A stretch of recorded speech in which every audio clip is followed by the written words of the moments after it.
காலை தோறும் புதியவை. இன்றே கீழ்ப்படிவோம். ஏப்ரல் 16.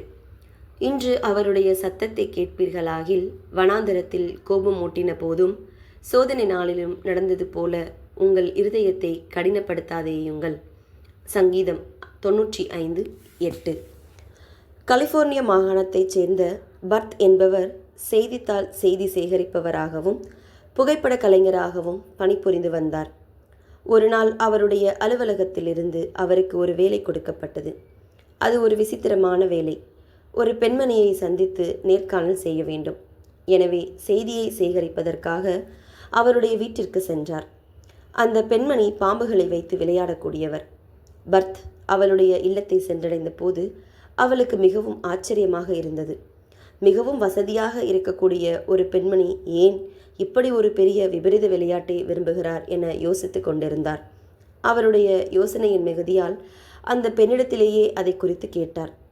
அவர் கேட்டபோது அந்த பெண்மணி சொன்னார், எனக்கு எல்லா வசதியும் இருக்கிறது. இந்த பாம்புகளை வைத்து சம்பாதிக்க வேண்டிய அவசியம் எனக்கு இல்லை. ஆனாலும் எனக்கு இது பிடித்திருக்கிறது.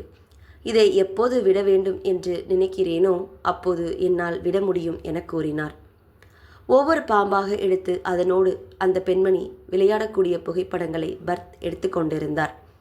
புதிதாக காட்டிலிருந்து பிடிக்கப்பட்ட பாம்பு வைக்கப்பட்ட ஒரு கூடையை அந்த பெண்மணி எடுத்து வந்து பர்த்தை நோக்கி, இந்த பாம்பை முதலாக எடுக்க இருக்கிறேன், எனவே அமைதியாக இருக்கவும் என கூறினார்.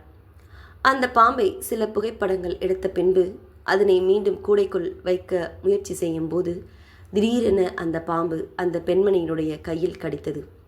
வேகமாக அந்த பாம்பை கூடைக்குள் வைத்த பின் பர்த்தை நோக்கி, அந்த அறையில் என்னுடைய மருத்துவ உபகரணங்கள் உள்ளது. அதில் விஷத்தை முறிக்கும் மருந்தும் உள்ளது. அதை எடுத்து வரும்படி கூறினார். பர்த் வேகமாக சென்று அதை எடுத்து வந்தார். பர்த்துக்கு அந்த சூழ்நிலை மிகவும் புதியதாக இருந்தது. எனவே பதற்றத்தில் விஷத்தை முறிக்கக்கூடிய மருந்தை கீழே போட்டு உடைத்து விட்டார். வேறு மருந்து எங்கு உள்ளது, நான் என்ன செய்ய வேண்டும் என்று கேட்டார். அதுதான் தன்னிடம் இருந்த கடைசி மருந்து என அந்த பெண் கூறினார். ஒரு சில மணி நேரங்களில் அந்த பெண் மரித்து போனார். உலக ஆசைகளை விடுவதற்கு முன்பதாகவே சிலர் மரித்து போகிறார்கள். நாம் விரும்பும் போதல்ல, நம் இருதயத்தில் ஆவியானவரின் சத்தம் கேட்கும்போது உடனடியாக கீழ்ப்படிய வேண்டும். ஜெபம். பிதாவே, உலகத்தை வெறுத்து உமக்காய் வாழ பலன் தாரும் தேவனே. ஆமேன்.